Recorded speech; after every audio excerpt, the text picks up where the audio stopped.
ఇన్స్టాలో పరిచయం అయినానే 8 months అవుతుందన్న పరిచయం అయ్యి అంతే అని ఏం చెప్పిండు, లేకపోతే ఏమన్నా చేయించి అక్కకి. అక్క అయితే అలాంటి వ్యక్తి కాదు. అంటే చిన్నప్పుడు నా అంత ఏజ్ ఉన్నప్పుడు వెళ్ళిపోయింది.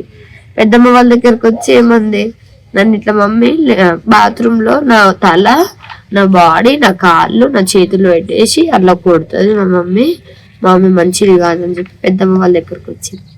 దాంతో పిఎస్ లో కంప్లైంట్ ఇచ్చారు. సార్ వాళ్ళు ఏం చెప్పారంటే, లేదు ఇప్పుడు నువ్వు మేజర్ కాదు, నీ క్లేస్ చెల్లదు ఇప్పుడు, అయినా మమ్మీ మిమ్మల్ని అంత మంచిగా చూసుకుంటే రోజు సార్ వాళ్ళు మమ్మీ పెట్టే స్టేటస్లు మేము దిగిన ఫొటోస్ చూస్తారు. లేదు మీ అమ్మ అట్లా ఎందుకు చేస్తారు, మీ అమ్మ అలాంటిది కాదు అన్నాడు. దాని తర్వాత పిన్ని వాళ్ళు పెద్దమ్మ వాళ్ళు కలిసి సిడబ్ల్యూసి ఉంటుంది అక్కడికి తీసుకెళ్ళి అక్కని. అక్కడికి వెళ్ళాక దాని తర్వాత మమ్మీ మొన్న 8th తెచ్చుకుంది అక్కను. తెచ్చుకొని 8th చదివింది, 9th చదివింది అక్క. డాడీ చనిపోయిండు పోయిన సంవత్సరం 2024 February 11కి డాడీ చనిపోతే, అప్పుడు డాడీ చనిపోయి ఇంకా 5 అంటే ఇంకా 5 రోజులు కూడా కాకముందుకే వచ్చిన అంటే పలకరియడానికి వస్తారు కదా చుట్టాలు, వాళ్ళు వస్తుంటే బయట ఫోన్ పట్టుకొని మమ్మీ ఫోన్ చాటింగ్ చేస్తుంది. ఎవరితో తెలియదు. నేను మమ్మీ ఏడ్చుకుంటా కూర్చుంది. అయితే మా డాడీ చనిపోయి 5 రోజులు కాకముందుకే ఆమెకి ఇన్స్టాలో ఇంకొక అతను పరిచయం అయింది. ఇన్స్టాలోనే బబ్లు అనే వ్యక్తి ఆ బబ్లు అనే వ్యక్తి చేయకోసుకుండంట ఆమె కోసం. నేను మీ మమ్మీ వాళ్ళని జాగ్రత్త, మీ డాడీ లేడు కదా, మీ చెల్లిని మీ మమ్మీని చూసుకుంటా నేను అయితే ఈమె దానికి పడిపోయింది అట్లా అనేసరికి. అయితే రూమ్ లో చెప్పారు, అంటే వచ్చిన అంటే వాళ్ళు చెప్పారు, లేదు ఇంట్లో ఉండొద్దు అని పెద్ద తలకాయ లేచిపోయింది కదా, ఉండొద్దు ఇంట్లో ఉండొద్దు, పెద్ద దిక్కు పోయినప్పుడు ఇంట్లో ఉండొద్దు, మంచిది కాదు అని చెప్పారు. సరే అని చెప్పి మమ్మీ వాళ్ళు సబ్ స్టేషన్ దగ్గర రూమ్ చూసి, నేను ఇంట్లోనే ఉన్నాను, ఇంట్లో పని చూసుకుంటున్నా అంటే సామాన్లు చదవడం రూమ్ షిఫ్ట్ చేయడానికి. మమ్మీ వాళ్ళ ఇంటికి పోయినప్పుడు అక్క మమ్మీ నీళ్ళు వస్తుంటే అక్క కడుగుతుందంట. అంటే ఇద్దరు కడుగుతుంటే ఇట్లా ఊపుతున్నప్పుడు చీపురి కట్ట పట్టుకుని ఊపుతున్నప్పుడు అక్క ఇక్కడ కట్ చేసుకుందంట. ఇట్లా కట్ చేసుకుంటే మమ్మీ చూసింది. మమ్మీ అన్నదంట, ఏంది ఇది ఏంది అని అడిగితే, మమ్మీ ఇప్పుడు వద్దు మమ్మీ, తర్వాత ఎప్పుడు మమ్మీ ఇప్పుడు నువ్వు బాగాలేవు మమ్మీ వద్దు అన్నట్టు. అక్కడ స్కూల్ దగ్గర చెప్పి, మమ్మీ ఇట్లా నాకు ఇంట్లో కానీ పరిచయం అయ్యిండు చూసుకుంటాను అంటే మమ్మీ నాకు ఏం చెప్పాను, ఇంటికి వచ్చింది మమ్మీ, నాకు ఇదంతా జరిగిందని. మమ్మీ ఇంటికి వచ్చి ఏమన్నది, నేను చచ్చిపోతా, నన్ను అంటే మా భర్త నన్ను పంపించేసేయండి, నేను బతుకాను, ఆయన పోయినాక నేను ఎందుకు అని ఇట్లా అన్నది మమ్మీ.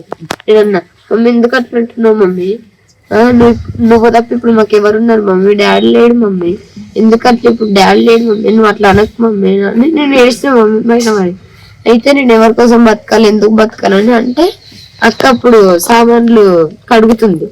కడుక్కుంటే అంటే చూస్తుంది మమ్మీ ఇట్లా. మమ్మీకి డాడీ చనిపోయినప్పటి నుంచి ఇంట్లో అంటే డాడీ ఉన్నప్పుడు కూడా తిట్టేటాడు కాదు డాడీ. ఒక దెబ్బ కొట్టింది డాడీ, దెబ్బలు ఎట్లుంటే కూడా తెలియదు. గొడవ జరిగితే మమ్మీ డాడీ వాళ్ళ మధ్యలో జరిగేది కానీ మమ్మల్ని ఒక్క తిట్టలే. మమ్మీ కొడితే అప్పుడప్పుడే చిన్న చిన్న విషయాలు కొట్టేది కానీ డాడీ దెబ్బలు ఎట్లుంటే తెలియదు. డాడీ తిట్టలేదు మమ్మీ ఒక్కసారి. ఎంత లాన్ ముందుగా పెట్టుకున్నారు. డాడీ చనిపోయిన దగ్గర నుంచి ఇలా మొగ దక్కులేదు అని చెప్పి ఇష్టం ఉన్నట్టు చేసింది. ఇట్లా మొన్న లేచిపోయింది అనేటువంటి ట్యూస్డే రోజు లేచిపోతే మమ్మీ పట్టుకొచ్చి చెప్పింది, ఇది 10th క్లాస్ పోతే జీవితం తిరిగి రాదు, చదువుకు చెప్పింది. స్కూల్లో మొత్తం ఇజ్జత్ తీసింది.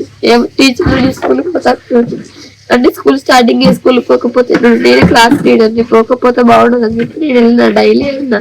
అక్క రాదు స్కూల్కి. సార్ వాళ్ళు టీచర్ వాళ్ళు ఏమంటారు, స్టూడెంట్స్ మా క్లాస్ వాళ్ళు ఏమంటారు, నీ అక్క వెళ్ళిపోయిందంట కదా, ఏమైంది టీచర్స్ వాళ్ళు కూడా అసలు టాచర్ తట్టుకోలేకపోయింది. అందరూ వచ్చి అడుగుతారు. అయితే మమ్మీ వచ్చి హెచ్ఎం సార్ వాళ్ళతో మాట్లాడింది. అంటే ఇద్దరు పంపించిరు అక్కని, నువ్వు వెళ్ళిపో అని సపోర్ట్ చేసి అక్క వాళ్ళ ఫ్రెండ్స్ అక్కకి సపోర్ట్ చేస్తే మమ్మీ వాళ్ళతో మాట్లాడడానికి వచ్చింది. హెచ్ఎం సార్ కంప్లైంట్ చేసింది. తర్వాత అది అయిపోయింది. మొన్న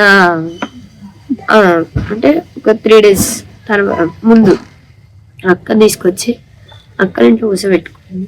లేచిపోయినాక తీసుకొచ్చుకుని మొన్న సాయంత్రం వచ్చింది. మేము పిఎస్కి వెళ్ళి సార్ వాళ్ళ ఆధ్వర్యంలో ఇంటికి వచ్చింది. అమాయకంగా ఉందంట అసలు మాకు ఏందులో అన్నట్టు. నేను వంట చేసిన, మమ్మీకి నొప్పుంది, మమ్మీ నేర్పించింది వంట చేయడం, నేను వంట చేసిన. అయితే మమ్మీ తింటలేదు. అక్క డాడీ చనిపోయినప్పటి నుంచి ఒక్కరోజు ప్రశాంతంగా మమ్మ అన్నం తినలేదు. కడుపు నిండా తిన్నది. డాడీ ఉన్నప్పుడు కూడా ఇంతే, అదో గొడవ ఇదో గొడవ, డాడీ తాగేసి రావడం, మమ్మీని తిట్టడం, అవి సాధ్యం ఇంట్లో. కానీ అప్పుడు కొంచెం మమ్మీకి డాడీ ఉన్నాడు అంటే చుట్టాలతో అప్పుడు మాటలు ఉన్నాయి. డాడీ చనిపోయినాక అందరు రివర్స్ అయ్యారు మా పైన, మాకు ఏం చేయాలి అర్థం కాలేదు. అయితే మొన్న చెప్పింది మమ్మీ, అవి లేచిపోయి వచ్చినాక మమ్మ ఒక్కసారి తిట్టలేదు, ఒక్క దెబ్బ కూడా కొట్టలేదు, ఇట్లా వెళ్ళిపోయినా నా పరువు తీసిన వాళ్ళు. బయట ఎవరు గల్లీల వాళ్ళకి కూడా తెలియదు, పెద్దమ్మ వాళ్ళకి తెలియదు, పిన్ని వాళ్ళకి తెలియదు, బయట పక్కింటి ఆంటీ వాళ్ళకి కూడా తెలియదు. అక్క వెళ్ళిపోయింది. నువ్వు అంత సైలెంట్ గా ఉన్నాం, తెలుసు మమ్మీ పరువే పోద్దని చెప్పి. మమ్మీ ఇంటికి వచ్చినాక కూడా అక్కని ఏమనలేదు. దాని తెల్లారి మొన్న మండే రోజు మమ్మీ చనిపోయిన రోజు మెడికల్ టెస్ట్ ఉండే, అక్కకి వెళ్ళిపోయింది కదా, మెడికల్ టెస్ట్ ఉండే. అయితే మధ్యాహ్నం వరకు పిఎస్ లోనే ఉందంట, సార్ వాళ్ళు చెప్పారు మాకు పిఎస్ లోనే ఉందంట. మధ్యాహ్నం వరకు పిఎస్ నుండి ఇంటికి వెళ్ళిందంట. అంటే మెడికల్ టెస్ట్ వాళ్ళు ఏమన్నారంట చేయడానికి, ఇప్పుడు సార్ వాళ్ళు రాలేరు, రేపు రండి మీరు, రేపు చేపిస్తాము అన్నారంట. మమ్మీ వాళ్ళ ఇంటికి వచ్చి నేను స్కూల్ నుంచి వచ్చినాక మమ్మీ అక్క పడుకొని ఉన్నారు. మమ్మీ వండుకుంది ఇన్ని రోజుల తర్వాత, అక్క పోయినాక పండుకోలే. మేమిద్దరం ఏడవడం సరిపోయింది. డాడీని గుర్తు చేసుకోవడం, తాతని గుర్తు చేసుకోవడం, ఫ్యామిలీని గుర్తు చేసుకోవడం, మాకు ఎవరు లేరు అని ఇట్లా మమ్మీ పైన నేను, నా పైన మమ్మీ వాళ్ళు ఏడ్చుకోవడం. అట్లా చేసినాక అక్క రోజు ఏం తెలియనట్టు ప్లాన్డ్ గా అసలు వాళ్ళు ఎప్పటికీ అనుకుంటున్నట్టు అసలు మమ్మీని చంపేయాలనేసి వాళ్ళ తమ్ముడు చెప్తుండు. నిన్న పట్టుకున్నారు అని, పట్టుకుంటే మొన్న నైట్ చెప్తుండే ఏమని, మేము ఎప్పటి నుంచో అనుకుంటున్నాం చంపేసేయాలని.